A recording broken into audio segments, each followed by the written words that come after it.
Welcome to your new obsession, where every episode is packed with tools and science to help you become the best version of yourself. Whether you're a biohacking newbie or a seasoned pro, you're in the right place. Let's get started. Hello and welcome back to the Biohacking Trainer Podcast. I'm your host, Luke Czaplewski, longevity enthusiast, personal trainer, and fellow biohacker. Today we're talking about one of the most debated topics in health and longevity: fasting. Some people swear it completely transformed their health, others say it destroys metabolism.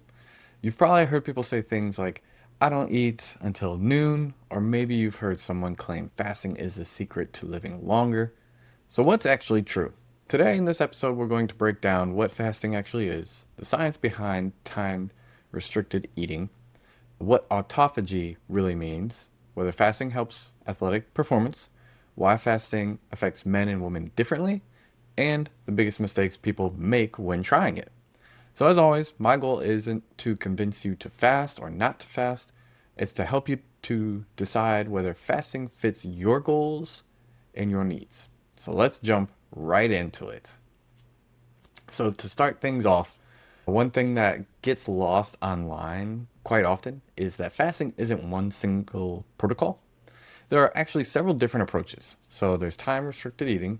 This is probably the most popular. So an example of time-restricted eating is you have 12 hours to eat, 12 hours where you're not eating, or there's a 14-10 method. You have the 16-8 or an 18-6.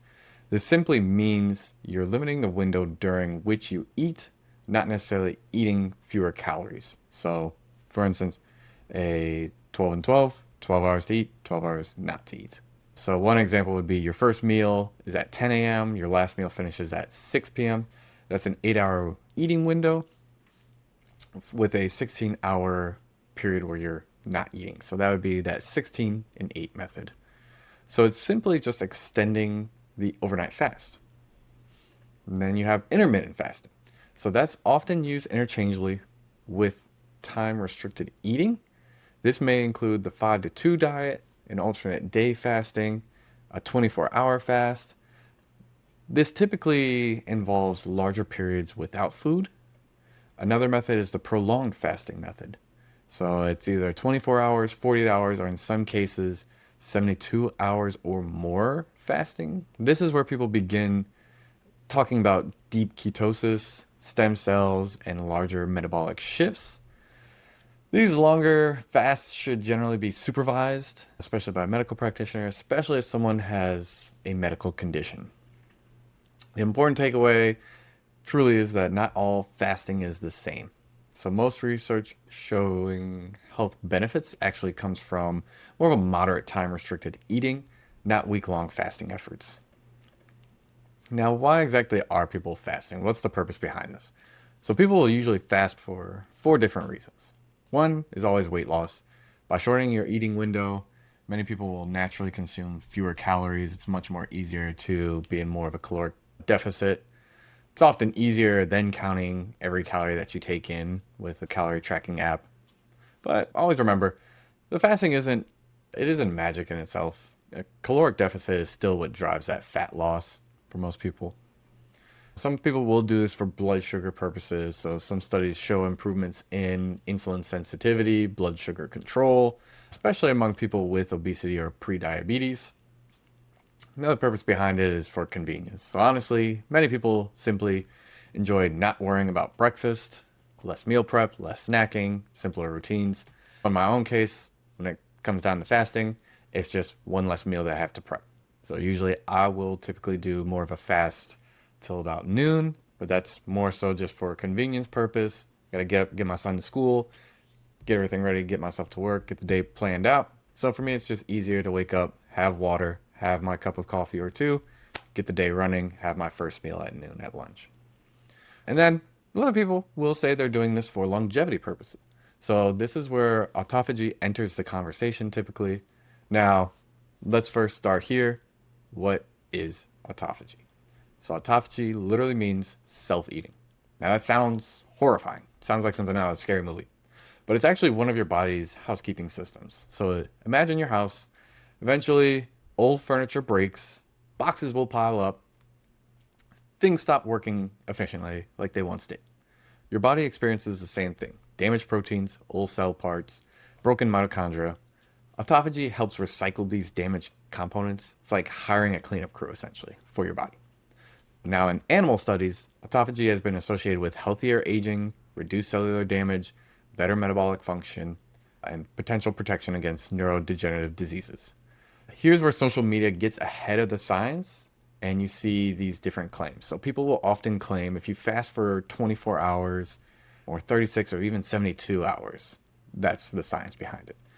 When the truth is, we don't actually know the exact fasting duration required to maximize autophagy in humans. There's still a lot of research that needs to be done before we can create this claim. Most of the strongest evidence comes from animal research. Now, exercise also stimulates autophagy, so that's another point to be mindful of. Sleep supports cellular repair, and calorie restriction influences autophagy as well. So fasting is just one piece of a much larger picture. Now, those of you who are looking for that overall optimization of performance, let's talk about fasting for, say, athletic performance. And this is where it can get a bit interesting. So if your goal is to maximize your strength, build more muscle, have elite athletic performance, fasting may not always help. Now you may be asking why. So muscle protein synthesis requires regular protein intake. If you're only eating in a very short window, it becomes much harder to spread protein throughout the day, which that can reduce the opportunities for muscle growth. So if you're training fasted, it may improve metabolic flexibility. Some endurance athletes used fasted zone 2 sessions to encourage greater fat oxidation. However, that doesn't automatically mean you'll perform better. High intensity workouts usually benefit from carbohydrates beforehand. If you're lifting heavy, or if you're doing CrossFit, if you're playing basketball, or you're running intervals, having fuel really matters significantly. So my general recommendation, typically for athletes specifically, train according to your goal, train according to your sport. Fuel is appropriate. Time-restricted eating might fit well for specific sports, however, not for all. If you're a basketball athlete, might not be the best option because it's more fast twitch muscle fibers, so you need fuel, you need the carbohydrates to be able to react quickly. Now, if you're training for more of like a long run, if you're a long distance runner, train for marathons, it wouldn't hurt. It would be a good idea to toss in that fasted zone 2 training from time to time. Now, another very popular conception here that people like to look at is men versus women, the differences between fasting, what happens. So one of the biggest misconceptions online, many fasting influencers tend to give identical advice to everybody, but physiology isn't identical by any means. So women often experience greater hormonal sensitivity to energy restriction. Some women tolerate fasting extremely well. Others notice more so fatigue, cycle disruptions, poor recovery, mood changes, and sleep disturbances.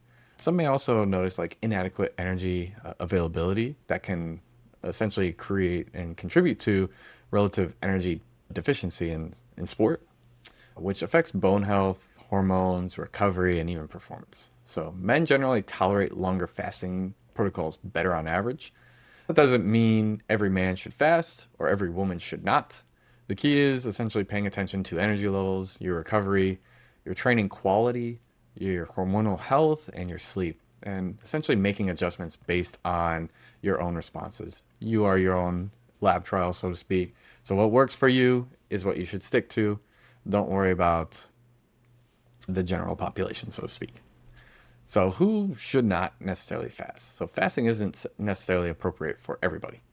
People who should talk with a healthcare professional before fasting typically would include someone that's pregnant or breastfeeding woman, children and adolescents for sure, individuals that have a history of an eating disorder, and people taking medication that require food. People with diabetes using insulin or certain glucose-lowering medications should definitely talk to a practitioner beforehand. And individuals that tend to be underweight or malnourished definitely need to speak to a practitioner beforehand. Now, Some of the biggest fasting mistakes, one of the biggest ones that I typically will see is thinking that fasting lets you eat whatever you want. So food quality still matters. You can't just go out and eat McDonald's whenever if you're going to have a 12-hour fast, or if you're going to do a 16-hour fast and you have an 8-hour window to eat. You can't just eat poor food quality. It's still going to have the same results from a metabolic standpoint. Another great mistake that I do see a lot with these fasting protocols is just not eating enough protein. So protein still remains one of the biggest drivers of muscle maintenance and healthy aging. So still making sure you're adding a good amount of protein into your meals and aiming for that adequate amount of protein intake per day. Another great mistake that I see is doing intense workouts completely fasted every single day. Sometimes that's appropriate. In some cases, if you need to do a session like we spoke a bit earlier, like a zone 2 session in a fasted state or a fasted workout from time to time. But every single day is not appropriate in a lot of cases. Maybe once, twice out of your weekly regimen, it's effective and efficient. Another mistake is jumping straight into a 20-hour fast if you've never fasted before. Just like anything else, whether it's like exercise related, start gradually. Maybe start with a 12-hour fast, then go to 14, then progress into a 16-hour fast if it does fit your actual lifestyle. Don't just go 110% into it if you have never tried fasting before. Now, the last great mistake that I always notice is ignoring your body. So if fasting consistently is leaving you feeling exhausted, constantly hungry, unable to recover, or it's negatively affecting your mood, then it may not be the right strategy for you. And just like we spoke earlier, physiology isn't a copy and paste thing for everybody. Everybody's different in their own way. So for me, 12-hour fast tends to work well. Maybe for somebody else, 12-hour fast is not sufficient and it makes them just feel terrible. Listen to your body and work towards your goals. Now, key takeaways I want everybody to take from this podcast today. So what is the bottom line here? Fasting isn't a miracle. It's not a scam either. It's simply another nutritional tool. For some people, time-restricted eating can improve adherence, it can help with weight management, and it can support metabolic health. For others, especially those prioritizing muscle gain, maximizing athletic performance, or with certain medical conditions, a different nutrition strategy may work best. The best nutritional plan is the one that supports your goals while being sustainable over a long term, not something that you just do over a weekend and hope it makes a great change. And always remember, consistency beats perfection. So whether you eat over 8 hours or 12, the fundamentals still matter. Prioritize protein, eat mostly whole foods, strength train, stay active, sleep well, manage your stress levels. Those habits will have a much bigger impact on your long-term health than obsessing over whether breakfast is at 7 a.m. or noon. Now, as always, if you enjoyed today's episode, I'd really appreciate it if you'd subscribe, leave a review, and share it with someone who's been curious about fasting. And if there's a topic you'd like me to cover in a future episode, feel free to let me know. You can reach out to me on our social media platform, the Biohacking Trainer Podcast, on Instagram. And as always, thank you again for tuning into the Biohacking Trainer Podcast. And until next time, stay healthy, stay curious, and we'll see you in the next one.